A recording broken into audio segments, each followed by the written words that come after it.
रे मन कर साहिब से प्रीत, रे मन कर साहिब से प्रीत, रे मन कर साहिब से प्रीत, रे मन कर साहिब से प्रीत। शरण आए सो सब ही उबरे, शरण आए सो सब ही उबरे, शरण आए सो सब ही उबरे, शरण आए सो सब ही उबरे। ऐसी उनकी रीत, रे मन कर साहिब से प्रीत, रे मन कर साहिब से प्रीत, रे मन कर साहिब से प्रीत, रे मन कर साहिब से प्रीत।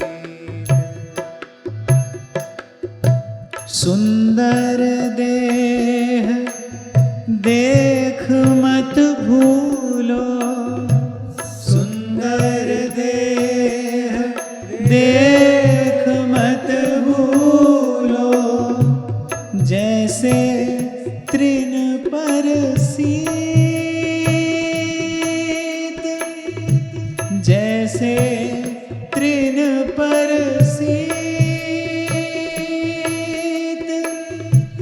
कांची देह गिरे आखिर में, कांची देह गिरे आखिर में, जुबारू की भीत, रे मन जुबारू की भीत, रे मन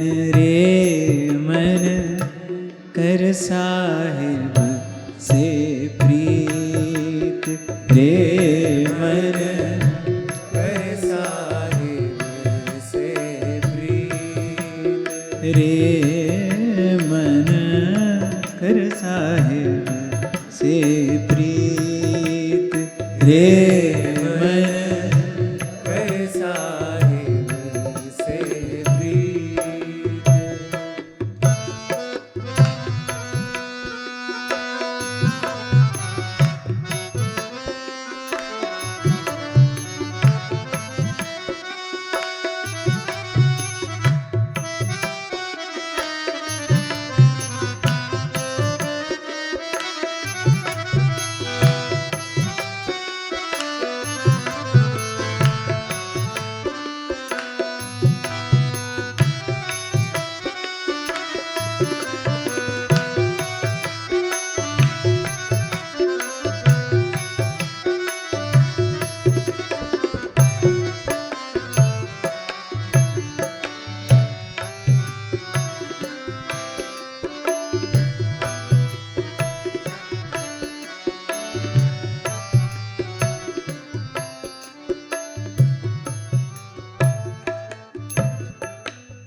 ऐसो जन्म बहुरी नहीं पई हो, ऐसो जन्म बहुरी नहीं पई हो, जात उमर सब बीत,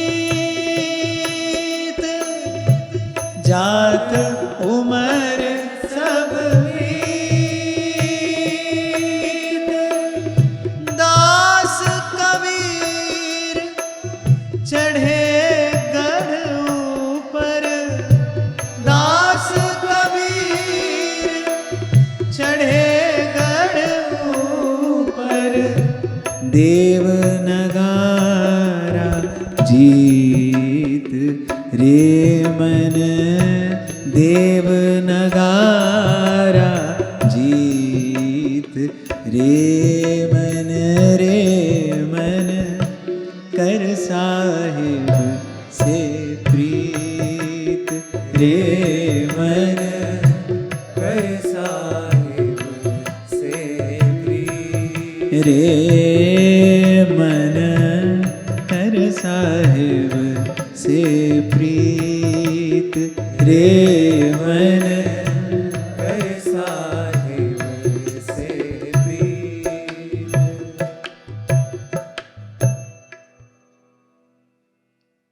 और यही बात श्री प्रहलाद जी ने दैत्य बालकों से कही।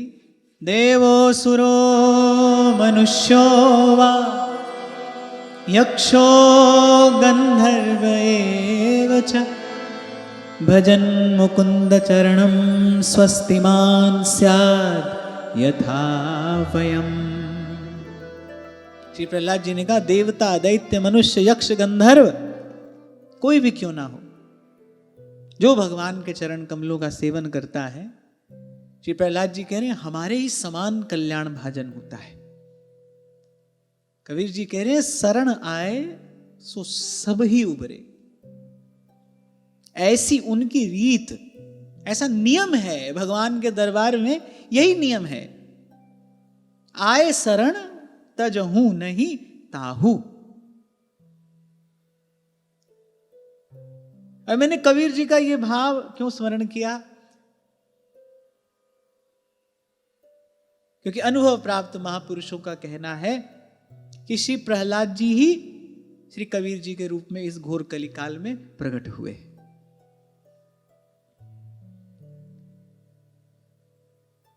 सुंदर देह देख मत भूलो, जैसे तृण पर शीत। कभी कभी कहता हूं ना आपसे, संत के पास एक और लेंस है इस संसार को देखने का, उससे इसका सच्चा स्वरूप दिखाई पड़ता है। और जब इस संसार का वास्तविक स्वरूप दिखाई पड़ता है, जैसे भगवान का स्वभाव जान लेने पर कोई भगवान को एक क्षण के लिए भी छोड़ नहीं सकता। उमा राम स्वभाव जिन जाना, ताहि भजन तजी भाव न आना। ऐसे संत गुरु की कृपा से इस संसार के वास्तविक स्वरूप का ज्ञान हो जाने पर कोई एक क्षण भी इसमें बना नहीं रह सकता। भगवान का स्वभाव पता चल जाए तो भगवान को एक क्षण के लिए छोड़ नहीं सकता। संसार का स्वरूप समझ में आ जाए तो एक क्षण के लिए भी इसमें रह नहीं सकता। कबीर जी कह रहे हैं, जो तुमको सुंदर देह दिखाई पड़ता है, श्री कबीर जी कह रहे हैं हमारी दृष्टि से देखो क्या है कि जैसे तृण पर शीत। मिट्टी का पुतला बनाया जाता है जब, तो जैसे हमारे हाड़ होते हैं, हड्डी, ऐसे वहां बांस का टुकड़ा लिया जाता है, उस पर गोबर फूस और मिट्टी का जो वो घोल होता है उसको पोत दिया जाता है। कबीर जी कह रहे हैं तुम इसे सुंदर देह मान रहे हो, अरे देखो ये क्या है, जैसे तृण पर शीत, ऐसा ही तो है।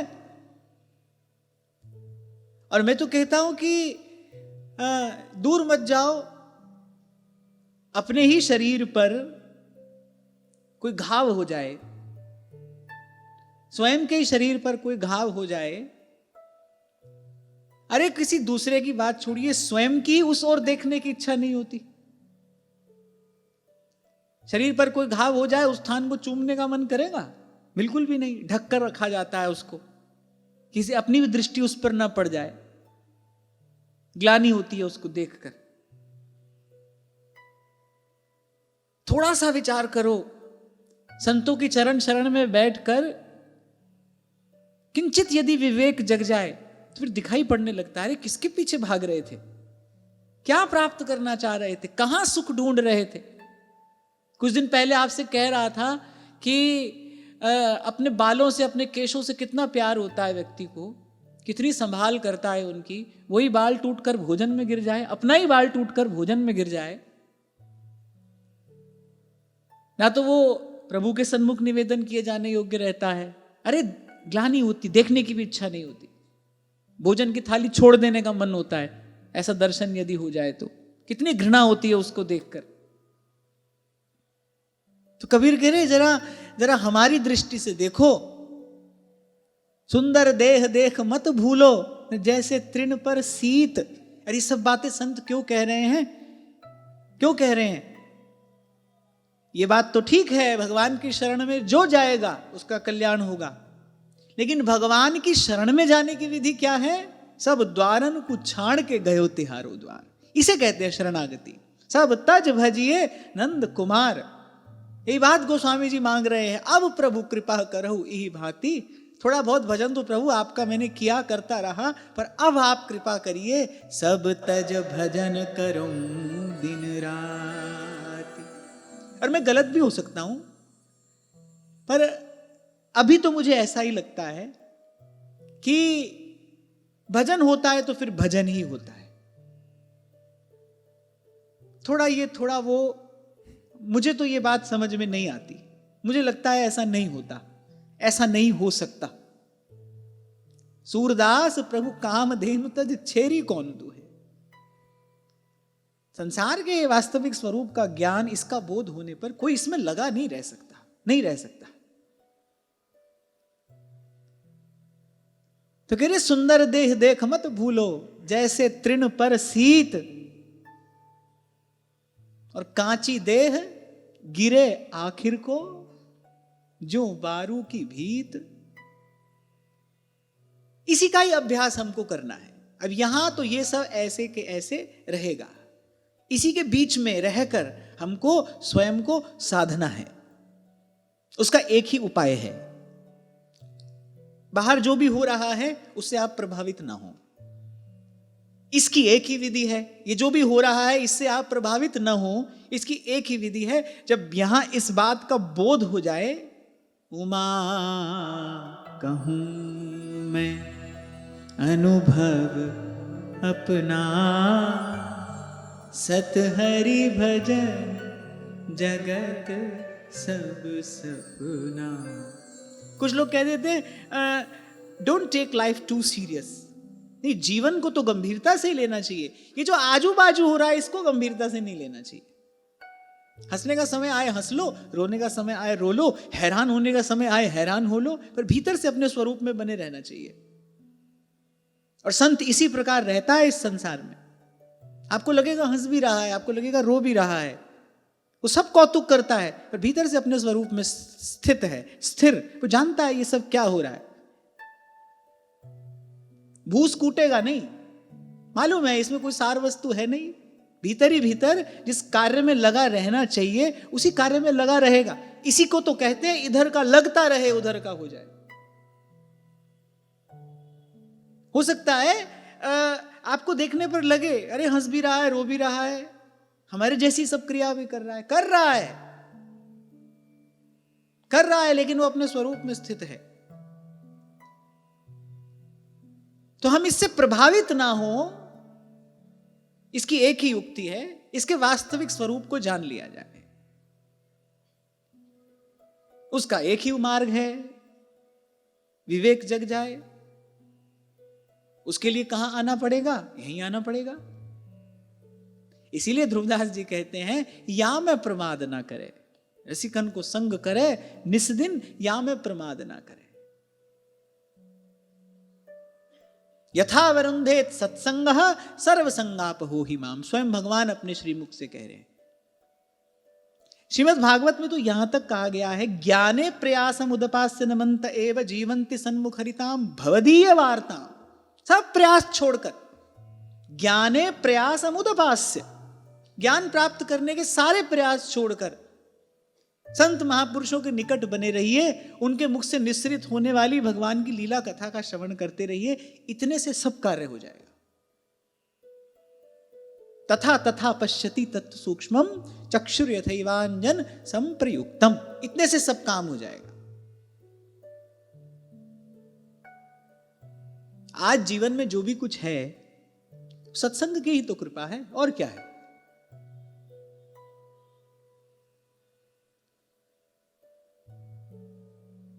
केवल सत्संग, केवल सत्संग। तो श्री कबीर जी कह रहे कांची देह गिरे आखिर को जो बारू की भीत।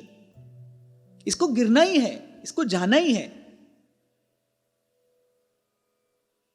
तभी तो श्री प्रहलाद जी ने कहा तुम कहते हो अपनों के लिए ये करना है, अपनों के लिए वो करना है, ठीक है, पर पहले ये तो बताओ अपना कौन है। ये बात तो ठीक है, ये बात तो समझ में आती है, अपने के लिए करना चाहिए, पर पहले ये तो बताओ अपना है कौन। बोले जिसको अपना कहते हो वो तो बहुत दूर खड़े हैं। अरे अपना तो शरीर भी नहीं है।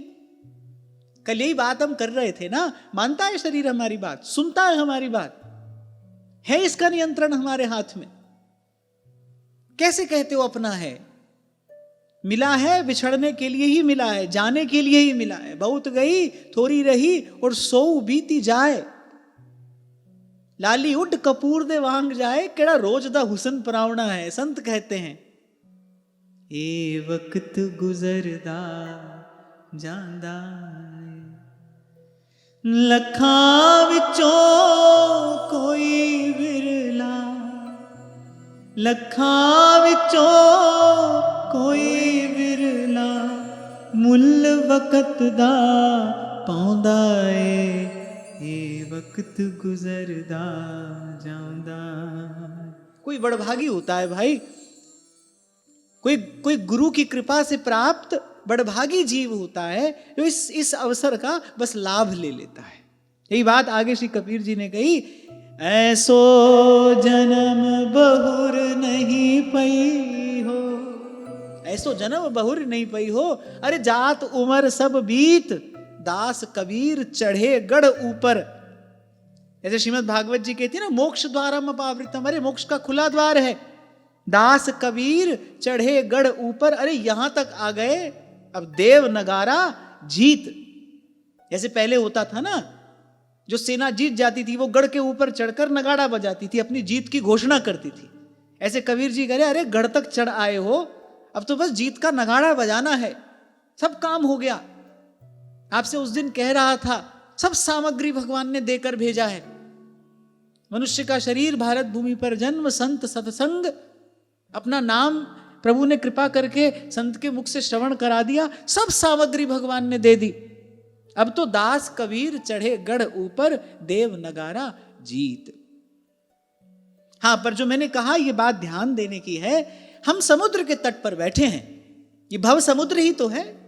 कहते तो हो भव सागर भव सागर, भव समुद्र है। और जल कौन सा है? त्रिगुण का जल है।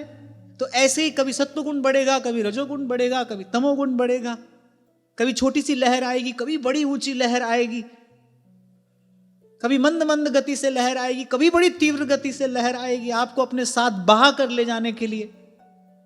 पर रहे आसन का पक्का और सहे सब ही का धक्का। समुद्र के तट पर बैठे हैं भाई हम। और मैं तो यहां तक कहता हूं कि ऐसे तो अनुकूलता प्रतिकूलता की परिभाषा सबकी अपनी अपनी है, पर यहां की बहुत अधिक अनुकूलता वस्तुतः भजन के लिए प्रतिकूलता है। और मैं धीरे धीरे बहुत निकट से इस बात का अनुभव करके, इसका विचार करके अब बड़ी दृढ़ता पूर्वक ये बात कह रहा हूं, यहां से मिलने वाली सब अनुकूलता भजन के लिए प्रतिकूलता है। केवल किसी भावावेश में आकर श्री कबीर जी ने यह बात नहीं कही कि बलिहारी उस दुख के जो पल पल नाम रटाए। आपसे 2 दिन पहले कह रहा था, आप मान लो 10 लोगों के समूह में आप रहते हैं, क्योंकि प्रत्येक व्यक्ति समूह में ही रहता है ना, 2 के 4 के 10 के समूह में रहता है। अब वो 10 लोग यदि आपको श्रेष्ठ मानते हैं, तो कहीं ना कहीं आपको भीतर इस बात का अनुभव वो लोग करा देंगे, बार बार कहकर करा देंगे कि आप श्रेष्ठ हैं। बस यही पात्र में छिद्र हुआ। अंग्रेजी में एक बड़ी अच्छी कहावत है, never be smartest in the room. बिल्कुल सही बात है ये। तो यहां से धन मिले वो मद लेकर आएगा, यहां से बहुत सम्मान मिले वो मद लेकर आएगा। ये सब कुछ जिसको हम संसार का सुख कहते हैं, यहां की सब अनुकूलता भजन के लिए प्रतिकूलता है। वो भजन के लिए जो पात्रता चाहिए, उस पात्रता में कहीं ना कहीं वो छिद्र है। शायद इसीलिए भगवान ने कहा जिस पर कृपा करता हूं उसका सर्वस्व हर लेता हूं मैं। अब ये बात थोड़ी थोड़ी समझ आ रही है, क्यों करते हैं ऐसा भगवान। भगवान ने कहा जिस पर कृपा करता हूं धन हर लेता हूं, उसके सारे संकल्प निष्फल कर देता हूं, बंधु बांधवों से उसका वियोग करा देता हूं। आखिर ऐसा क्यों कहा है भगवान ने? इसीलिए कहा है यहां की सब अनुकूलता भजन के लिए बाधा है।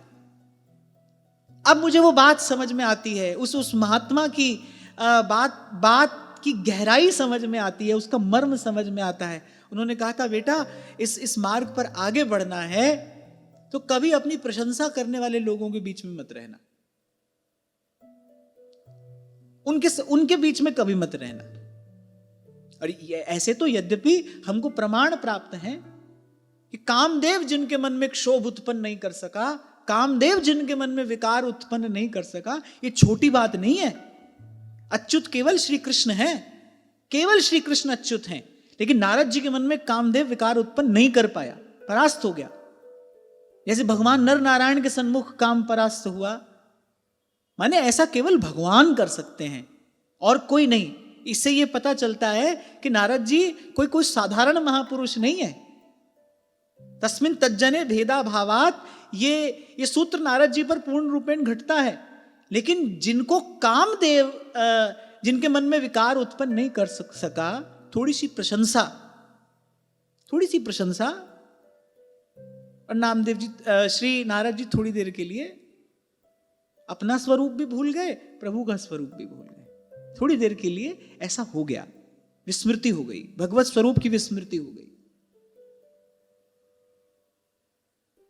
तो मैं देखता हूं बहुत अनुकूलता जो यहां की है वो आपको भजन नहीं करने देगी। शायद इसीलिए कबीर जी ने कहा हो भक्ति करे कोई सूरमा। सच्चे हृदय से भगवान को जाकर ये कहना, सच्चे हृदय से भगवान को जाकर ये कहना, जैसे माता कुंती ने कहा कि हे केशव मैं चाहती हूं मेरे जीवन में दुख बना रहे। भाई हमारी तो अभी ऐसी सामर्थ्य नहीं है, आपकी हो तो आपको हम यहीं से प्रणाम करते हैं। पर मैं अपनी बात अगर करूं कि बिल्कुल ईमानदारी से सच्चे हृदय से भगवान को जाकर यह कहें कि हमारे जीवन में दुख बना रहे, तो अभी तो ऐसे नहीं कह सकते भाई। अभी तो प्रत्यक्ष परोक्ष रूप से कहीं ना कहीं लगता है कि हाँ भाई ये भी सब ठीक रहे, वो भी सब ठीक रहे। पर एक वो स्थिति है ना, जैसे कबीर जी कह रहे हैं, अरे जिन आंखन में नींद घनेरी फिर तकिया और बिछौना क्या रे। अगर भगवान ही चाहिए, अरे फिर क्या सुख है क्या दुख है, फिर तो जो है सो है, जो सुख दुख लगी रहे देह सो मिट जाई और लोक बढ़ाई। अरे भगवान मिलेंगे तो तब ना जब हम भगवान को चाहेंगे। अभी तो भगवान को चाहते नहीं। जब तक संसार के सुख दुख की कि सुख का लोभ और दुख का भय, दुख की चिंता जब तक ये मन में बना है, तब तक कहां भगवान की इच्छा है। और भगवान की इच्छा ही नहीं है, भगवान मिलेंगे कैसे? क्योंकि भगवान तो इच्छा, हमारी इच्छा से मिलते हैं। भगवान को मिलने की चाह से भगवान मिलते हैं। तो अब धीरे धीरे भागवत जी की कृपा से, धीरे धीरे सत्संग की कृपा से अभी हमको यह समझ में आ रहा है कि नहीं भाई, अभी तो भगवान को नहीं चाहते। जैसा मन भगवान में लगना चाहिए ऐसा तो अभी नहीं लगा है। जैसी बुद्धि भगवान में लग जानी चाहिए ऐसी अभी हमारी तो नहीं है। हां, सत्संग की कृपा होगी। एक ही बात हमको यहां तक लाई है कि भाई जो यहां तक लाया है ले जाएगा, वो आगे भी बीच में नहीं छोड़ेगा। बस एक प्रभु की कृपा का ही आश्रय है, एक प्रभु की कृपा का ही भरोसा है। मुझसे भया न होएगा साहिब करता मोर, देत लेत है आप ही पलटू पलटू शो। कबीर जी कह रहे देख समझ मन मीत प्यारे, अरे आशिक होकर सोना क्या रे। रूखा सूखा राम का टुकड़ा और चिकना और सलोना क्या रे। है हमारे जीवन में ऐसी स्थिति। कबीर जी कह रहे जो भगवान को चाहता है उसकी तो दृष्टि नहीं जाती इस ओर कि घी से चुपड़ी रोटी मिल रही है, नमक के साथ मिल रही है कि बिना नमक के मिल रही है, उसका तो ध्यान ही नहीं है। अच्छा, सभी संत यही कह रहे हैं, ध्रुवदास जी कह तो रहे, खान पान सुख चाहत अपने, तिनको प्रेम छुवत नहीं सपने। तो कह रहे रूखा सूखा राम का टुकड़ा, अरे चिकना और सलोना क्या रे। फिर एक बड़ी अच्छी बात कहते, पाया है तो दे ले प्यारे, और पाए पाए फिर खोना क्या रे। अगर कुछ है तो यही बांट दे, नहीं तो खो जाएगा। अगर कुछ है तो फिर यहीं पर बांट दो, उससे सेवा कर दो, उसका सदुपयोग कर लो, नहीं तो खो जाएगा। बांट दोगे तो संतोष मिलेगा, खो जाओगे तो रोना पड़ेगा। जाना तो है, जो वस्तु मिली है वो जाने के लिए ही मिली है। जो बणया सो पजड़ा एक दिन, और जो कड़या सो ढेना, आखिर छड़ने मैल मिनारे, बैठ सदा नहीं रहना। जो मिला है वो तो जाएगा। अच्छा है कि जब तक आपके हाथ में है तब तक उससे सेवा कर दो, तब तक उसका सदुपयोग कर लो। उससे क्या मिलेगा? संतोष मिलेगा, तृप्ति मिलेगी, सत्कर्म बनेगा, बुद्धि शुद्ध होगी, सत्वगुण बढ़ेगा। नहीं तो जिस दिन हाथ से जाएगा उस दिन माथा पकड़ के रोना, क्योंकि ये तो होना ही है। तो पाया हो तो दे ले प्यारे, पाए पाए फिर खोना क्या रे। और जिन आंखन में नींद घनेरी, तकिया और बिछौना क्या रे। आपको एक छोटी सी कहानी मैंने सुनाई थी, हृदय स्पर्शी। एक छोटा सा बालक ट्रेन में पानी की बोतल बेच रहा है। एक बोतल बची है। किसी व्यक्ति ने कहा कितने की है? इतने की है। उस व्यक्ति ने कहा थोड़ा थोड़ा कम में दे दो। वो मुस्कुराता हुआ आगे बढ़ गया। एक व्यक्ति आगे पूछता है उस बालक से, अरे एक बोतल बची थी, दे देता, खाली होकर घर जाता। तो बालक उत्तर देता है, नहीं बाबूजी, उसको पानी नहीं चाहिए, क्योंकि उसको प्यास नहीं है। उसको प्यास नहीं है। प्यास होती तो मोल भाव नहीं करता। उसको प्यास ही नहीं है। मैं पानी बेच रहा हूं, काम है ये मेरा, पर मैं इतना ध्यान रखता हूं कि प्यासे को ही दूं। इतना ध्यान में रखता हूं कि मैं प्यासे को दूं। उसको प्यास नहीं है। प्यास होती तो मोल भाव नहीं करता। यही बात आरंभ में कही, और आशिक होकर फिर सोना क्या रे। और कहत कबीर सुनो भाई साधो, शीश दिया फिर रोना क्या रे। देखो, कोई प्रतिकूलता आपको प्रभावित करती है, मान लो, इसका सीधा सीधा सा एक अर्थ है ना, अनुकूलता की इच्छा है, तभी तो प्रतिकूलता प्रभावित करती है। और मैं तो सदा से आपसे कहता हूं भाई, मुक्त हुए तो दोनों से होगे, एक नहीं बना रहेगा जीवन में। कभी छोड़ना पड़ेगा तो फिर पूरा का पूरा छोड़ना पड़ेगा। छूटेगा तो द्वंद्व रूप संसार पूर्ण रूपेण छूटेगा ना। एक सिरा हाथ में नहीं रहेगा, एक रहा है तो दूसरा पीछे खड़ा ही है। तभी तो थोड़ी देर पहले आपसे कह रहा था कि पता नहीं ये बात किसी को ठीक लगे कि नहीं लगे, पर मुझे तो ऐसा ही लगता है कि थोड़ा ये और थोड़ा वो, ऐसा नहीं होता। और हमारे पूज्य पंडित बाबा तो जीवन भर यही बात कहते रहे, इनमें पूरा पूरा लग्नों पर है, इनमें पूरा पूरा लग्नों पर है। और वैसे तो संत भी यही बात कह ही रहे हैं। व्यास जी कह रहे हैं, सब तज भजिए श्याम को, श्रुति स्मृति को सार। सब तज भजिए श्याम को। अब भाई निकल पड़े हो इस मार्ग पर। अब जब भजन के मार्ग पर पांव रख दिया है, फिर क्या देखना कि अपना मन भाया हो रहा है कि नहीं हो रहा है। इसी में तो व्यक्ति उलझा रहता है। इसी में तो व्यक्ति अपनी ऊर्जा, शक्ति, समय, आयु नष्ट करता है। इसलिए मैंने कहा और विचार करके कहा, समुद्र के किनारे बैठे हैं हम, ये भव सागर ही तो है, इसके तट पर हम बैठे हैं। ये तो लहरें उठती रहेंगी। इसी शोर में ध्यान का अभ्यास करना है, इसी शोर में शांति को उपलब्ध होना है, इसी शोर में शांति को उपलब्ध होना है, इसी कोलाहल में हमको उस परम शांति का लाभ प्राप्त करना है।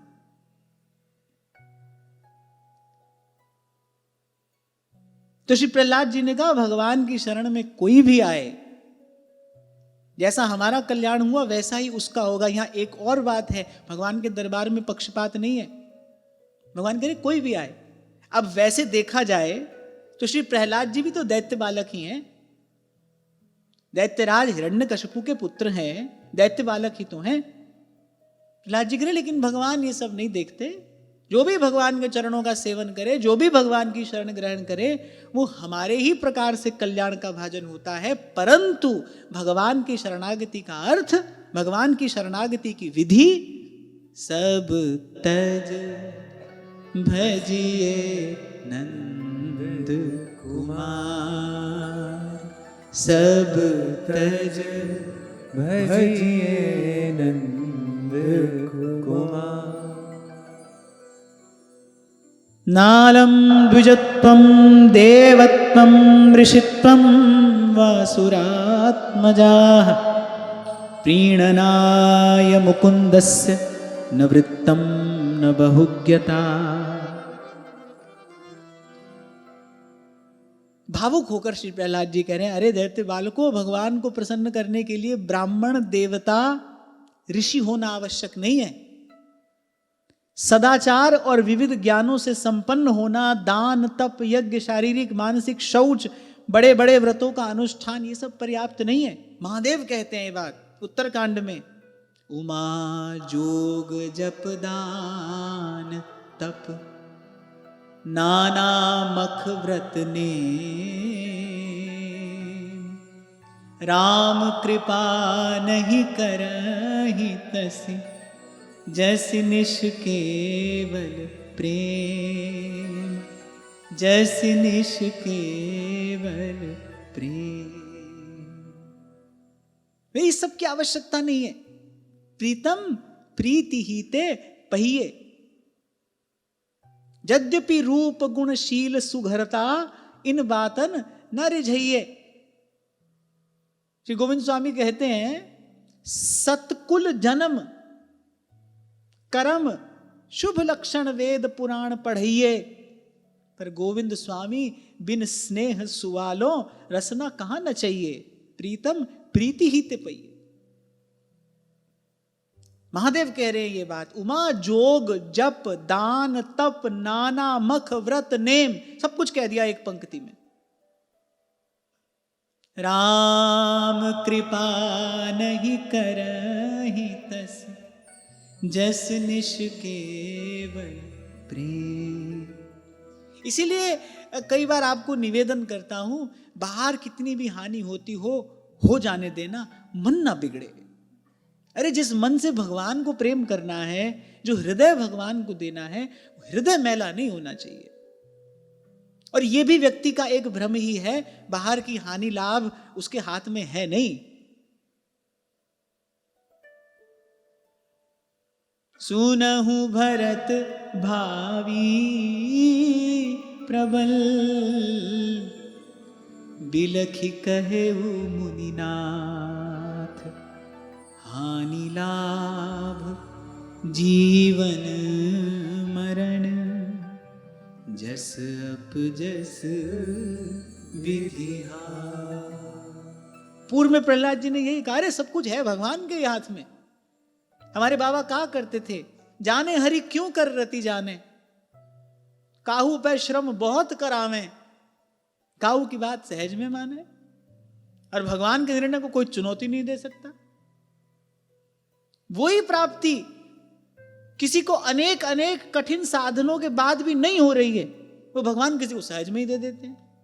तभी तो रैदास जी कह रहे, नीचे ही ऊंच करे मेरा गोविंद, काऊ पे ना डरे। उनको किसी से पूछना थोड़ी है, उनको किसी से अनुमति लेनी नहीं है, किसी नियम कानून में वो बंधे नहीं है, सर्वतंत्र स्वतंत्र हैं। जी जस जग रघुपति करही, ती छिन सो तस होए। संत जब इस सत्य को जान लेता है, फिर कहता है कि जो करावे सो ही करना, नानक दास तेरी सरना। प्रभु के हाथ में है। और ये बात बिल्कुल सत्य है, काहू पे श्रम बहुत करावे, काहू की बात सहज में माने। और ऐसा उन्होंने क्यों किया है, ये कोई उनसे पूछ नहीं सकता। उनकी इच्छा है, हरि इच्छा भावी बलवाना। तब कहते हैं सुजन सयाने, राम की बातें राम ही जाने।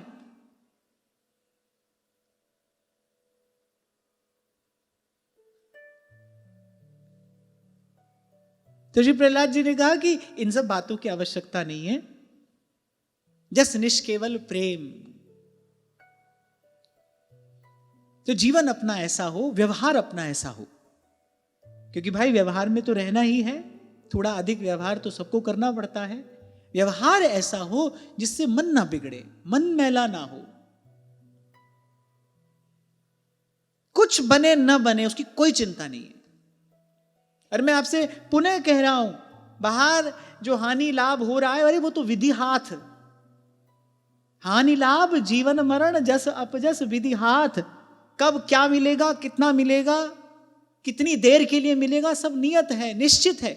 उसमें आप में कुछ नहीं कर सकते। रत्ती घटे न तिल बढ़े, जो लिख दी करतार। मैं तो कभी कभी यह भी जीवन में अनुभव करता हूं कि अपनी ओर से बिल्कुल ठीक ठीक जब भी कर रहे हैं, सेवा भी हो रही है, स्वाध्याय भी हो रहा है, सब कुछ हो रहा है, लेकिन हृदय कोई ऐसे विशेष रस का अनुभव नहीं कर रहा है। मेरे साथ तो ऐसा बहुत बार होता है। और कभी कभी कुछ क्षण ऐसे आते हैं कि ऐसे लग जाते हैं यहां बाहर की ऊहापोह में, और एकाएक कोई ऐसा ठंडा झोंका आता है प्रभु की कृपा का, जो आपके रोम रोम को भिगो देता है। जब बिल्कुल सही सही सब चल रहा है, कोई विशेष रसानुभूति नहीं होती, कभी कभी ऐसा होता है। और कभी कभी अपनी ओर से कुछ भी नहीं हो रहा होता, हमको लगता है कुछ भी नहीं हो रहा, किस ऊहापोह में पड़े हैं। तो फिर एकाएक कोई झोंका आता है प्रभु की कृपा का, हृदय भी भीग जाता है, नेत्र भी भीग जाते हैं। अर्थात प्रभु डोरी हाथ तुम्हारे, ये सब कुछ किसी के हाथ में है। मैं हूं संसार के हाथों में, संसार तुम्हारे हाथों में, अब सौंप दिया इस जीवन का सब भार तुम्हारे हाथों में। हाँ, इतना मैंने आपसे कहा था कि ये काम करना आपको है। वो नहीं आएंगे आपके पास, वो नहीं कहेंगे कि अपने जीवन की डोर मेरे हाथ में दे दो, मैं बहुत अच्छे से संभाल सकता हूं। वो नहीं आएंगे ये कहने के लिए। आपको आगे बढ़ना है, ये पग आपको बढ़ाना है। सब गए हैं प्रभु के द्वार तक। श्रवण सुजस सुनिया, गोस्वामी जी कह रहे हैं आपका बहुत यश सुनकर आए हैं। श्रवण सुजस सुनि आय हूं, प्रभु भंजन भवभीर। आप शरणागत की भवभीर का भंजन करने वाले हैं। त्राहि त्राहि आरत हरण, शरण सुखद रघुबीर, शरण सुखद रघुबीर। नाम देओ कबीर तिलोचन, नाम देओ कबीर तिलोचन, सदना सन तरे, सदना सन तरे। अच्छा, यहाँ रैदास जी महाराज ने केवल उन भक्तों का स्मरण किया है जो जोग जप दान तप न करके केवल प्रेम करते थे, क्योंकि ये करने का अधिकार नहीं था। नामदेव वो तो कहते ही हैं, हीनड़ी जात मेरी जादो राया, छिपे के जन्म काहे को आया। वो तो कहते ही हैं। मुझे प्रसंग इतना प्रिय है। अच्छा, बिना बात के, उसमें नामदेव जी का कोई दोष थोड़ी था। बिना ही बात के पीट दिया पंडितों ने, उनका कोई बात नहीं। आपका गुण गाना तो छोड़ नहीं सकते, यहां नहीं तो वहां सही, आपके सन्मुख नहीं तो आपके पीछे जाकर बैठ जाएंगे। कबीर तिलोचन सदना सैन, अभी जो बात आपसे मैंने निवेदन की ना, महादेव कह रहे हैं उमा जोग जप दान तप नाना मख व्रत नेम, ये सब करने वाले नहीं है ये।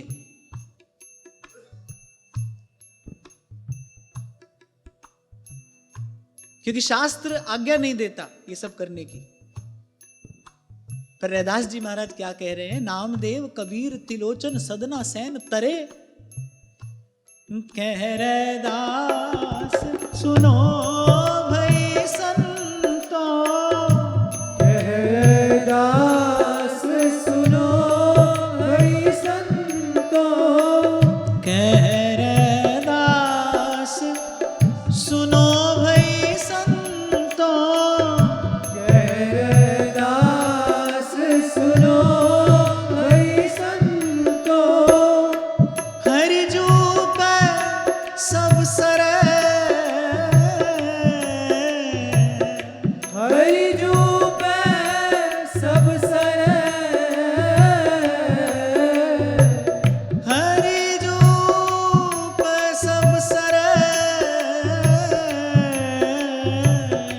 हरि जूप सब सरे, हरि जूप सब सरे, सीला तुद बिन कौन करे, ऐसी लाल तुद बिन कौन करे, ऐसी लाल तुद बिन कौन करे, ऐसी लाल तुद बिन कौन करे, गरीब निवाज गुसैया, गरीब निवाज गोसैया मेरो, गरीब निवाज गोसैया मेरो, माथे छतर धरे, माथे छतर धरे, ऐसी लाल तुद बिन कौन करे, ऐसी लाल तुद बिन कौन करे, ऐसी लाल तुद बिन कौन करे। ऐसी लाल तुद बिन कौन करे। ऋषि प्रहलाद जी ने तो यहां तक कहा, न दानम न तपो निज्जा, न शौचम न व्रतानि च, प्रीयते अमलया भक्त्या हरिरन्यत विडम्बनम। ऋषि प्रहलाद जी ने कहा इसके अतिरिक्त वैसे भी सब कुछ विडंबना मात्र ही है, भगवान केवल निष्केवल प्रेम से प्रसन्न होते हैं। फिर मैं थोड़ा पीछे ले जाऊं आपका ध्यान, अभी कुछ क्षण पहले जो मैंने आपसे कहा, सुनने में यह बात बड़ी सुखद बड़ी मधुर प्रतीत होती है, कुछ नहीं चाहिए, केवल प्रेम से भगवान प्रसन्न होते हैं। पर प्रेम कैसा होता है? खान पान सुख चाहत अपने, तिनको प्रेम छुवत नहीं सपने। एक पंक्ति में ध्रुवदास जी ने वो करने के लिए कह दिया है जो अनेक जीवन में भी अपने बल से संभव नहीं है। खान पान सुख चाहत अपने, तिनको प्रेम छुअत नहीं सपने। जब तक ऐसा है तब तक तो प्रेम छुएगा भी नहीं, स्वप्न में भी नहीं।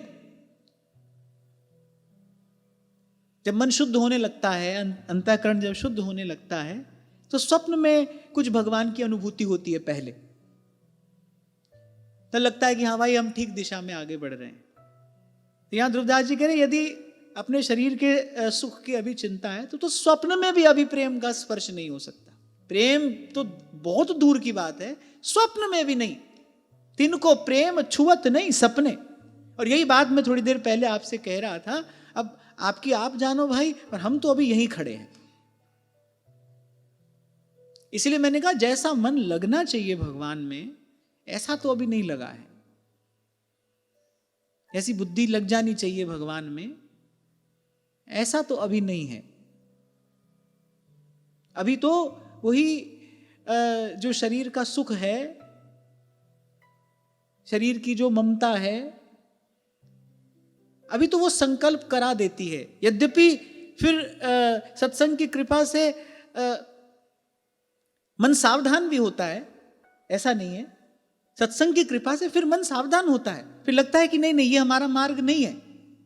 लेकिन वो शरीर के सुख का संकल्प, और शरीर के सुख का संकल्प केवल भोजन वस्त्र आदि नहीं है, मान सम्मान पद प्रतिष्ठा ये सब देह का ही सुख तो है, और क्या है, सब विषय सुख ही है। ये सब यानी कोई ना कोई संकल्प मन कर बैठता है, पर सत्संग कृपा करता है, फिर लगता है कि नहीं, फिर हम उसी मार्ग पर चल पड़े, फिर उसी मार्ग पर चल पड़े। फिर सूरदास जी की बात याद आती है, जब आऊं साधु संगत कछुक मन ठहराए, और पुनि गयंद नहाए सरिता बहुरी वह सुभाए, हरि तेरो भजन कियो न जाए। कहा करो तेरी प्रबल माया, देत मन भर माया। हाँ, लेकिन फिर भी इस बात का संतोष है, अरे गिरते पड़ते चल सही मार्ग पर रहे हैं, इस बात का संतोष है, रास्ता सही मिल गया है, गुरु प्रसाद सही मार्ग मिल गया है। ये बड़ी कृपा है, महती कृपा है प्रभु की।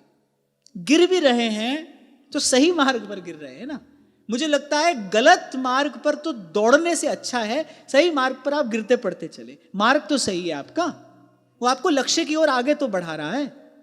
गलत मार्ग पर भले आप दौड़ ही क्यों ना रहे हो, पर आप लक्ष्य से दूर ही तो जा रहे हैं।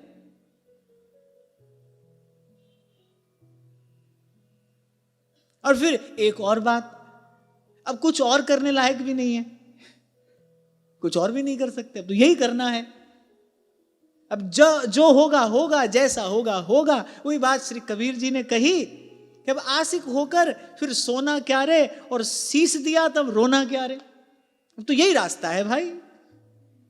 कहा था कभी मैंने आपसे कि अब भाई ये कांटों की झाड़ी है, जो भी कुछ है, ये कंटकाकीर्ण मार्ग है, चढ़ के मैन तुरंग पे निक से पावा कमाए। अब जो भी है रास्ता तो यही है भाई, चलना तो इसी पर है। हाँ, पर वैसे आपसे कह रहा था कि ये इतना सरल नहीं है। सुनने में तो बड़ा सुखद मधुर लगता है, कुछ नहीं चाहिए, बस भगवान तो केवल प्रेम से ही प्रसन्न हो जाते हैं। अरे वो प्रेम कहां से लाएं? जिससे प्रियतम रीझते हैं, जिससे प्रियतम को पाया जाता है, रिझाया जाता है, वो प्रेम कहां से लाएं? क्योंकि उस प्रेम के लिए तो स्वार्थ का लेश भी नहीं रहना चाहिए। और अभी तो स्वार्थ बना ही है, किसी प्रकार से भी देख लो, अभी तो स्वार्थ बना ही है। न दानम न तपो नेज्या, न शौचम न व्रतानि च। न दानम, न दान, न तप, न यज्ञ, न शौचाचार और न व्रत। प्रीयते अमलया भक्त्या।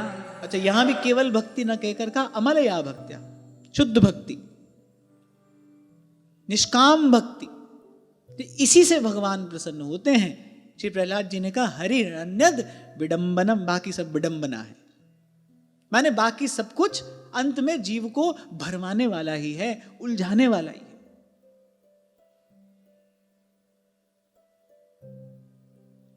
और एक बात कहते हुए आगे बढ़ूं, अभी जो कुछ क्षण पहले हमने चर्चा की कि यहां की जो बहुत अधिक अनुकूलता है वो वस्तुतः भजन के मार्ग की प्रतिकूलता है। तो पहले तो हम इतना साहस बटोरें कि भगवान कहें अच्छा बताओ अनुकूलता प्रतिकूलता में से पहले क्या हटाएं। भगवान पूछें कि भाई ठीक है हटा देंगे, हम दोनों हटा देंगे, पहले क्या हटाएं। तो पहले तो हम इतना साहस बटोरें, कह पाए प्रभु से कि पहले प्रभु अनुकूलता हटाइए, क्योंकि आपके लिए कुछ करने से पहले देखेंगे तो सही वो कि भाई हमको वस्तुतः चाहते भी हैं कि नहीं, हम इनके लिए कुछ करें, ये हमको चाहते भी हैं कि नहीं। यदि हम भगवान को चाहते हैं, यदि भगवान को ही चाहते हैं, फिर तो भाई संतों की बात माननी चाहिए। संत कह रहे हैं सुख के माथे सिल पड़े, नाम हृदय से जा, बलिहारी उस दुख के पल पल नाम रटा।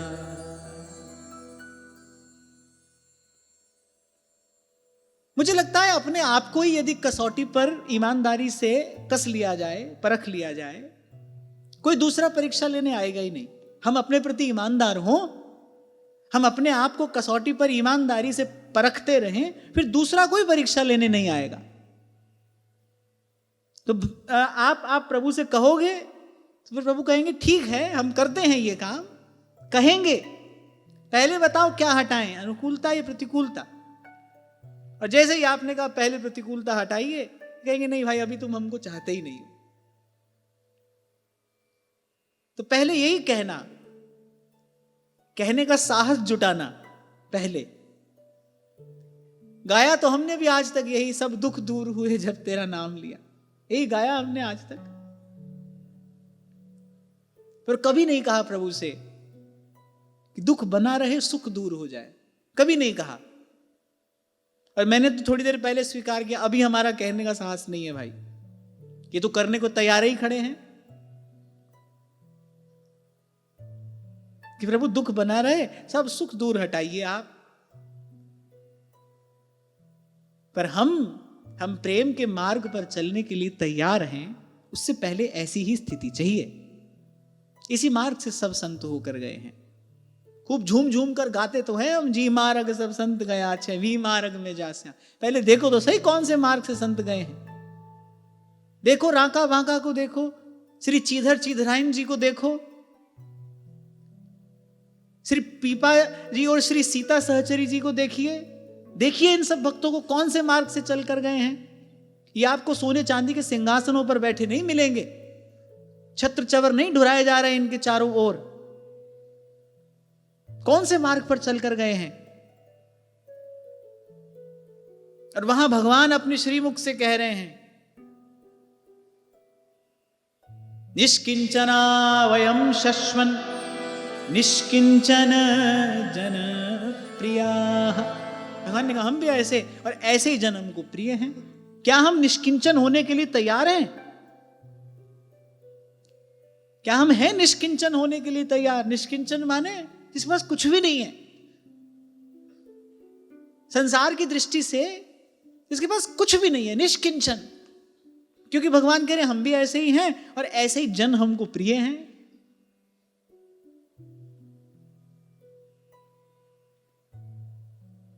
क्योंकि क्या होता है ना, ऐसे ऐसे प्रसंग कह सुनकर हम आगे बढ़ जाते हैं।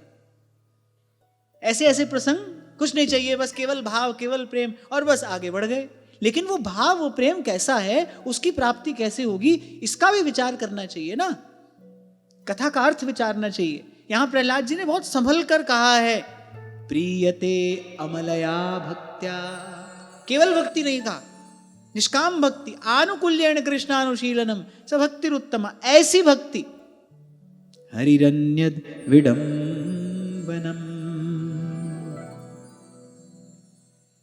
प्रीति ही ते पै प्रीतम, प्रीति ही ते पै। यद्यपि रूप गुण शील सुघरता, यद्यपि रूप गुण शील सुघरता।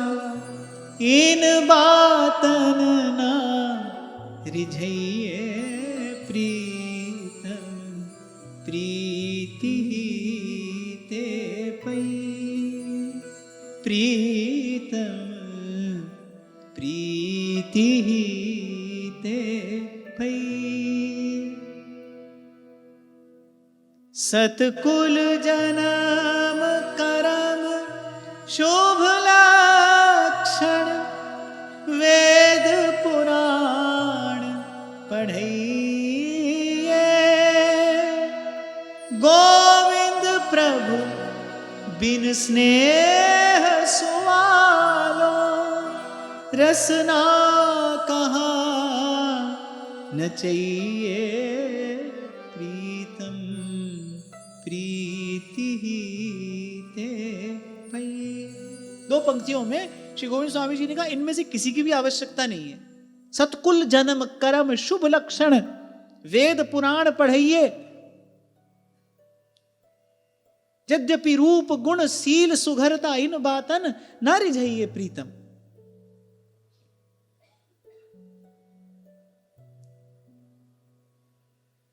पर गोविंद प्रभु बिन स्नेह सुबालो रसना कहां न चाहिए।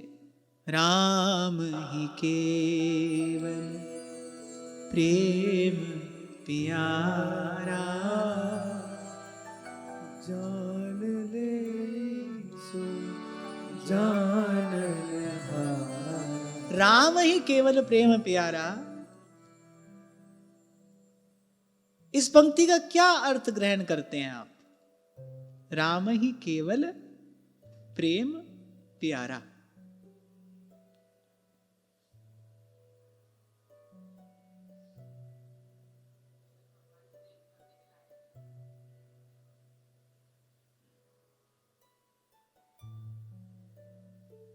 एक और बात मैं देखता हूं, इसलिए बीच में कभी कभी आपसे पूछ लेता हूं, कभी कभी कुछ शब्द हमको कंठस्थ हो जाते हैं, कुछ शब्द हमको कंठस्थ हो गए, ठीक है, गाते रहे, गुनगुनाते रहे, और हमको लगता है कि ये विषय तो हमको आता है, लेकिन उसके अर्थ का कभी विचार नहीं किया। इसलिए रैदास जी महाराज कह रहे कहें कथा, लेकिन कैसी कथा भवभंजन करने वाली है। कहें कथा और अर्थ विचारे, आप तरे औरन को जिस सत्शास्त्र की सन्निधि में आप हम हैं, ये तो सर्व वेदेतिहासा नाम सारम सारम समुद्रितम। और बड़ी प्रसिद्ध उक्ति है, कहा गया है विद्यावताम भागवते परीक्षा। कोई कितना जानता है इसकी परीक्षा श्रीमद् भागवत से होती है।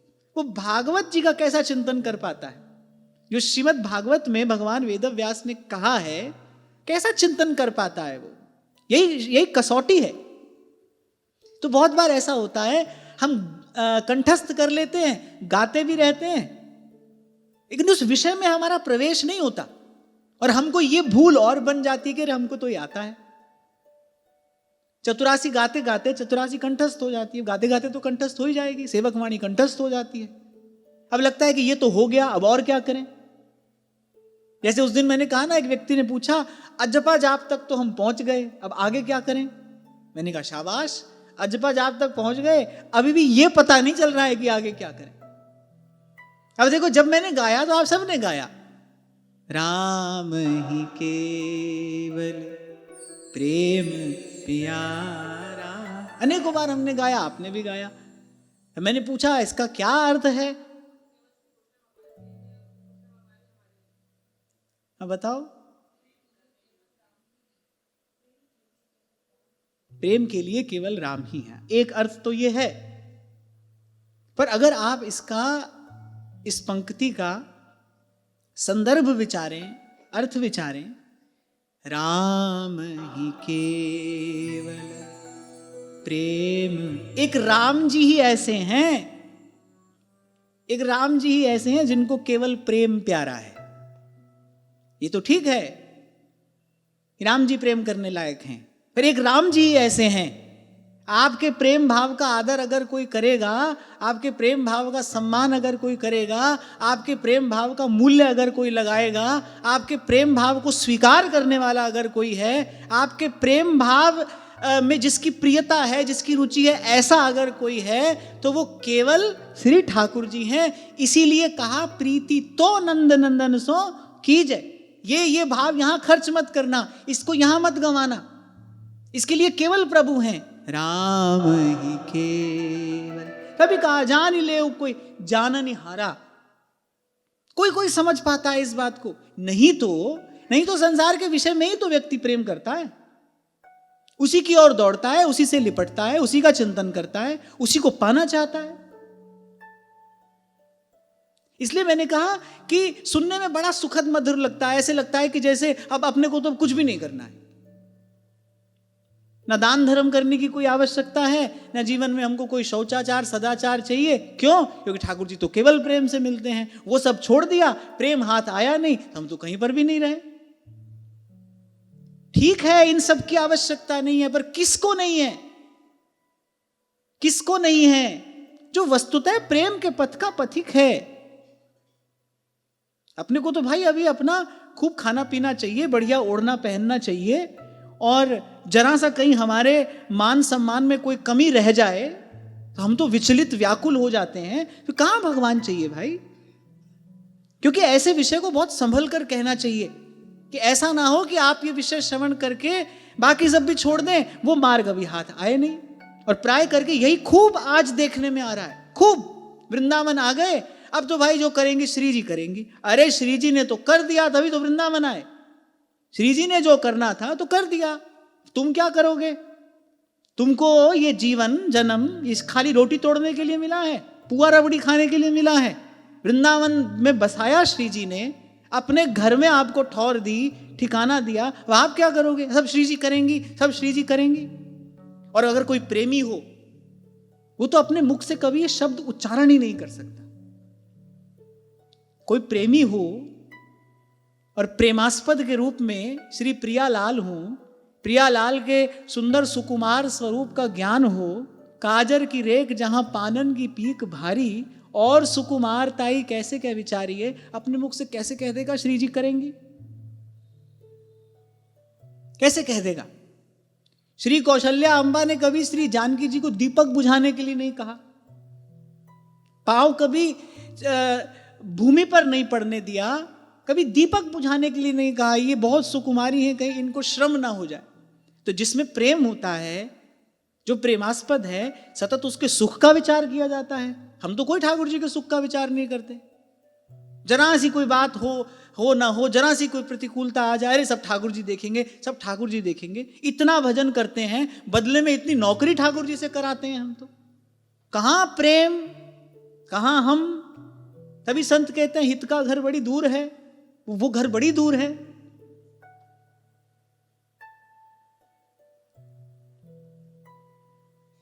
और मुझे तो यही लगता है भाई, अपनी कसौटी आप ही बन जाओ, ईमानदारी से अपने आप को निरखते परखते रहो, फिर कोई दूसरा परीक्षा लेने आएगा नहीं। आप स्वयं प्रस्तुत हो जाइए इसके लिए। हाँ, ये सब जानकर हम निराश नहीं है, मैंने कहा ना, इससे हमको कोई निराशा नहीं है। हाँ, पर लेकिन अपनी वस्तु स्थिति का भान होना, अपनी वस्तु स्थिति का बोध होना, यह बहुत आवश्यक है। हम कहां हैं? Where do we stand? हम कहां पर खड़े हैं? और ये व्यवस्था ऐसी है, ऐसा लग रहा है कि मैं आपको सुना रहा हूं, पर नहीं, मैं अपने आप से कह रहा हूं। मैंने पहले ही आपसे कहा कि भाई अभी हमारा मन, हमारी बुद्धि तो ऐसी है, आपकी आप जानो। तो श्री प्रहलाद जी ने स्पष्ट किया, प्रीयते अमलया भक्त्या, विशुद्ध भक्ति, उत्तमा भक्ति। जिसकी व्याख्या करते हुए श्री रूप गोस्वामी पाद सबसे पहली बात क्या कहते हैं? अन्याभिलाषिता शून्यम। सबसे पहली बात, अन्याभिलाषिता शून्यम, ज्ञान कर्माद्यनावृतम, आनुकूल्येन कृष्णानुशीलनम, स भक्तिरुत्तमा। आगे कहा श्री प्रहलाद जी ने, ततो हरौ भगवती भक्तिं कुरु दानवाः, आत्मौपम्येन सर्वत्र सर्वभूतात्मनीश्वरे। श्री प्रहलाद जी ने कहा, इसीलिए समस्त प्राणियों को अपने ही समान समझकर सर्वत्र विराजमान सर्वात्मा सर्वशक्तिमान भगवान की भक्ति करो। यहीं से आरंभ भी किया था श्री प्रहलाद जी ने, यहीं पर लाकर विश्राम दे रहे। सबसे पहली बात, सब सो हित। अपने सुख का विचार हो तो सब सो हित हो ही नहीं सकता। कोई ना कोई तो अपने सुख में बाधा पड़ता हुआ मालूम पड़ेगा। किसी से जो आपके सुख में सहयोगी होगा उससे राग होगा, और जो शरीर के सुख में बाधा बनेगा उससे द्वेष होगा। मन शुद्ध कभी हो ही नहीं सकता। और मैंने आपसे पहले भी कभी कहा था, इन सब विकृतियों के, इन सब विडंबनाओं के मूल में केवल स्वार्थ है, केवल स्वार्थ, और कुछ नहीं। राग द्वेष का कारण क्या होता है? जो हमारे अनुकूल होता है उससे राग होता है, जो हमारे अनुकूल नहीं होता है उससे द्वेष हो जाता है, उससे वैमनस्य हो जाता है, उससे विरोध हो जाता है, उससे ईर्ष्या हो जाती है। फिर क्या होता है? उसके परिणाम स्वरूप उसका अहित चिंतन होता है, ना चाहते हुए भी होता है, मन मैला हो जाता है। इसलिए कहा सबसे पहली बात, सब संहित, दाया राख। बड़ी सुंदर रीति से श्री कबीर जी ने कहा, धर्म का पालन करना पर कैसे? दाया राख, धर्म को पाले, घर में रहे उदासी, और गिरे सहज में मिल जाए भगवान, अपना साजी सबको जाने, सहज मिले अविनाशी। प्रहलाद जी ने कहा कैसे करना भक्ति, भक्ति की विधि भी बता रहे हैं। समस्त प्राणियों को अपने समान समझना, अपना साजी सबको जाने, सर्वत्र विराजमान सर्वात्मा सर्वशक्तिमान भगवान की भक्ति करना। परम पूज्य प्रातः स्मरणीय श्री रसिक पद रेणु जी महाराज ये दो पंक्तियां कई बार कहा करते थे कि अगर तू तस्बीह के एक दाने में है तो फिर दाने दाने में कौन, और अगर तू सिर्फ बस्ती में है तो बता फिर वीराने में कौन। क्या होता है ना, संकुचित बुद्धि है, संकीर्ण मानसिकता है। हमको लगता है भाई हमारे मंदिर में ये हमारे ठाकुर जी, बाकी कहीं कोई कुछ नहीं है। और आगे एकादश स्कंद में भगवान कहेंगे ऐसा समझने वाला तो गधा है। इसलिए प्रहलाद जी ने कहा भक्ति करना, पर कैसी भक्ति? सबको अपने समान समझकर सर्वत्र विराजमान सर्वात्मा सर्वशक्तिमान भगवान की भक्ति करो। सब महापुरुष एक स्वर से यही बात कह रहे हैं, यही बात। जब तक सबसे हित नहीं हुआ तब तक वृंदावन विश्राम नहीं है भाई। खूब बढ़िया से बढ़िया बंगला बना लो यहां। कल ही हम कह रहे थे ना, उस दिन महाराज जी यही बात कह रहे थे, अरे किसी गिरी कंदरा में चले जाओ, समुद्र के तल तक चले जाओ, पर ये जो 6 विकार हैं साथ लगे तो क्योंकि भीतर पड़े हैं ये तो, और जैसा जल हो कूप में वैसा बाहर आए। कुआं धरती पर हो या कहीं और किसी दिव्य लोक में हो, पर अगर भीतर खारा जल है तो बाहर की स्थिति बदलने से वो नहीं बदलेगा ना। जैसा जल हो कूप में वैसा बाहर आए। इसका अभ्यास तो करना ही पड़ेगा, और ये प्रथम अभ्यास है, प्रथम अभ्यास है। सबको अपने समान समझकर फिर सर्वत्र रूप से समान रूप से विराजमान भगवान की भक्ति। सब सोहित निष्काम। आज तक जितनी भी चर्चा हमने की ये बात समान रूप से सर्वत्र मिली है। यही भक्ति की विधि है। ततौ हरि भगवती भक्तिम कुरुत दानवाः आत्मौपम्येन सर्वत्र सर्वभूतात्मनीश्वरे दैतेया यक्षरक्षांसि स्त्रियः शूद्रा व्रजौकसः खगा मृगाः पापजीवाः सन्ति यच्युततां गताः। यहाँ श्री प्रहलाद जी ने कहा कि वहां पर कोई पंक्ति भेद नहीं है। इस रीति से जो भगवान का भजन करेगा, जो भगवान की भक्ति करेगा, पवित्र हो जाएगा। और प्रहलाद जी ने तो यहां तक कहा हमारे समान हो जाएगा। यही कहा श्री प्रहलाद जी ने, स्वस्तिमान स्याद यथा वयम, भाई हमारे समान कल्याण भाजन हो जाएगा। क्योंकि भगवान के दरबार में भेद नहीं है ना। यहीं से आज हमने चर्चा आरंभ की, शरण गए सो सब ही उबरे, शरण गए सो सब ही उबरे, ऐसी उनकी रीत रे मन कर साहिब से प्रीत। जो व्यवहार आपके लिए दुखद है, कष्टप्रद है, वो आपकी ओर से भी नहीं होना चाहिए ना। जो आपको प्रिय नहीं है, जो आपको सुखद नहीं है, वो आपकी ओर से होना भी नहीं चाहिए। और आपकी ओर से हुआ तो लौट कर आएगा ही, आए बिना रहेगा नहीं। संत तो कहते हैं जो तोहे कांटा बोए वाहे बोए तू फूल। उमा संत के ही बढ़ाई, मंद करत ते करई भलाई। किसी ने आपका भला किया, आपने उसका भला किया, कोई विशेष बात थोड़ी है ये। इसमें क्या विशेषता है बताइए? सदा से संसार इसी व्यवहार पर चल ही रहा है। किसी ने आपका भला किया, आपने उसका किया, तो होता ही है। पर संत की विशेषता क्या है? उमा संत के, महादेव कह रहे हैं, इहें बड़ाई मंद करत ते करही भलाई। मंद करत ते करही भलाई। अच्छा, भगवान कह रहे हैं कि हमसे अधिक संत क्यों हैं? भगवान कह रहे हैं हम भी ऐसे ही हैं भाई। ये यथा माम प्रपद्यन्ते तांस तथैव भजाम्यहम्। अब ये तो भगवान का स्वरूपगत प्रभाव है ना, कि वो अनुग्रह करे कि निग्रह करें, कल्याण ही होता है। ये तो भगवान का स्वरूप ऐसा है। पर भगवान कह रहे हैं स्वभाव हमारा ऐसा है, ये यथा माम प्रपद्यन्ते तांस तथैव भजाम्यहम्। लेकिन भगवान कह रहे हैं हमारे प्यारे संत ऐसे नहीं हैं। मंद करत ते करही भलाई। संत ऐसे हैं, इसीलिए मोते संत अधिक करी लेखा। सातम सम मोहि मैं जग देखा, मोते अधिक संत करी लेखा। और कैसे कहूं आपको, अनुभव की बात है, ऐसा जन भगवान को कितना प्यारा होता है। कोई प्रतिकूल व्यवहार कर रहा है, कोई अनुचित कर रहा है, एक स्थिति है कि आप उत्तर नहीं देते। ये किसी ने जैसा किया, आपने वैसा किया, ये साधारण है। आपने उत्तर नहीं दिया, आप दे सकते थे, आपने उत्तर नहीं दिया, ये विशेष बात है। लेकिन आपने प्रतिकूल का उत्तर अनुकूल से दिया, ये विशेषतम है।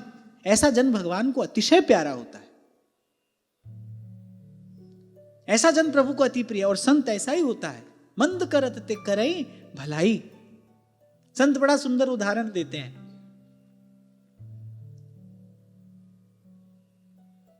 जीभ जो है कट जाती है दांत से, कट जाती है ना, कई बार बड़ी बुरी तरीके से कट जाती है, कट जाती है। अब दांतों का स्वभाव ऐसा ही है। और दांत कोई क्षमा याचना भी नहीं करते, जीभ से नहीं करते। वही दांत में कहीं कुछ तिनका फंस जाए, जीभ फिर वहीं जाती है ना, फिर वहीं जाती है। दांत काट देते हैं जीभ को और कोई क्षमा याचना नहीं करते। दांत में कहीं कोई तिनका फंस जाए, जीभ वहीं जाती है। जब तक तिनका निकल ना जाए तब तक जीभ को चैन नहीं पड़ता। घूम घूम कर, लौट लौट कर जीभ वहीं जाती है। तो संत कहते हैं ये जीभ जो है ना, बस ऐसे ही संत होते हैं। रहते कहाँ हैं? जैसे दांतों के बीच में जिह्वा रहती है, ऐसे ही संसार में संत रहता है। यहां कुछ भी उसके अनुकूल थोड़ी है, कुछ भी उसके अनुकूल नहीं है। हनुमान जी ने ही तो कहा, लंका निशिचर निकर निवासा, यहां कहां सज्जन करी वासा। और आपको पता है, जब श्री विभीषण जी श्री रघुनाथ जी से मिले, सबसे पहली बार श्री रघुनाथ जी ने क्या पूछी? यही, कैसे रहते हो वहां उन सब के बीच में, उन सब के बीच में कैसे रहते हो, कैसे अपना साधन अनुष्ठान करते हो। ये सबसे पहली बार श्री रघुनाथ जी पूछ रहे हैं विभीषण जी से। पर ऐसे ही संत रहता है भाई, ऐसे दांतों के बीच में जिह्वा रहती है। अब ये दांत जीभ को काट देते हैं, ऐसे ही अब संसार जो है, अब भाई उसकी रीति ऐसी है, वो कभी कभी आहत कर देता है संत को और क्षमा याचना भी नहीं करता। लेकिन इसी संसार में अगर कभी संत कष्ट देखता है, संसार के जीव को यदि संत कष्ट में पड़ा देखता है, तो करुणाद्र हो जाता है। और जब तक उसका कष्ट दूर नहीं कर लेता, तब तक प्रभु से प्रार्थना करता है, प्रयास करता है, उसके लिए पुरुषार्थ करता है। तो उमा संत के ही बढ़ाई। तो किसी ने भला किया, आपने भला किया, किसी ने बुरा किया, आपने बुरा किया, तो भाई साधारण बात है। किसी ने बुरा किया, आप मौन रहे, आपने उत्तर नहीं दिया, ये कुछ विशेष बात है। लेकिन किसी ने बुरा किया, किसी ने अनुचित किया, पर आपने उसका उत्तर अनुकूल होकर दिया, प्रेम से दिया, सद्भाव से दिया। ये विशिष्ट बात है। और ऐसा जन भगवान को अतिशय प्रिय है। ऐसा जन भगवान के हृदय पर अपना अधिकार करता है।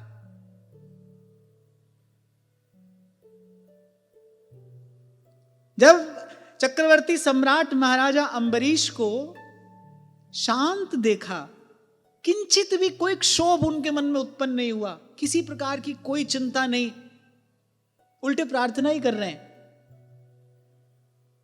उल्टे प्रार्थना ही कर रहे हैं, प्रतीक्षा कर रहे हैं महर्षि दुर्वासा की। 1 वर्ष तक प्रतीक्षा करते रहे। महाराज अम्बरीश के इसी व्यवहार ने भगवान को बाकी सब कुछ विस्मृत करा दिया। भगवान ने कहा, भाई अहम भक्त पराधीन हो, मैं अपने भक्त के अधीन हूं। तुमने जो बात कही है, मैं ब्रह्मण्य देव, शरणागत वत्सल, सब ठीक है, पर सबसे पहले मैं भक्त वत्सल हूं। ऐसे भक्तों को मैं एक क्षण के लिए भी नहीं छोड़ सकता। अब महाराज अम्बरीश स्वयं ही उत्तर दे देते, फिर भगवान ऐसा थोड़ी कहते, फिर भगवान ऐसा नहीं कहते, फिर वो बीच में क्यों आते? उन्होंने अपना कार्य कर ही लिया था। पर मंद करत ते करई भलाई, इसलिए भगवान कहते हैं मोते संत अधिक कर लेखा। कैसे हैं संत अधिक भगवान से? ये भगवान तो कह रहे हैं, भाई हमारा तो जैसे भजन करे वैसे उत्तर देते हैं हम। प्यार लेके आए तो हम प्यार कर देते हैं, बैर लेके आए तो चपत लगा देते हैं। मैंने कहा ना, वो तो भगवान का स्वरूपगत प्रभाव है कि वो चपत भी लगाएं तो उसका उद्धार ही होता है। पर ठाकुर जी कह रहे स्वभाव हमारा ऐसा ही है। लेकिन संत ऐसा नहीं होता। सदगुरु चंदन सम कहा, भगवत प्रेम सुवास, निस्दिन दान करे उसे, जो जन आवे पास। और भक्ति केवल यही नहीं है ना, भगवान हमको प्रिय लगे, हम भगवान को प्रिय लगे। भक्त तो भगवान का सुख होता है। भगवान को कैसे सुख हो? आनुकूल्येन कृष्णानुशीलनम, मेरे प्रभु के लिए क्या अनुकूल होगा, मेरे प्रभु को क्या रुचिकर होगा, मेरे प्रभु के लिए क्या सुखद होगा। भक्त का विचार, भक्त की चिंता तो यही है, उसकी चेष्टा तो इसीलिए होती है, मेरे प्रभु को क्या सुखद होगा, प्रभु के लिए क्या अनुकूल होगा। हनुमान जी ने कहा कि यहां इनमें से कोई भी नहीं है जो मेरा रास्ता रोक ले। माता से कहा, मैं चाहूं तो इसी क्षण आपको लिए जा सकता हूं, पर मुझे प्रभु की आज्ञा इतना ही करने की है, मेरे प्रभु की रुचि इसी में है, तो मैं केवल यही कार्य करके जा रहा हूं।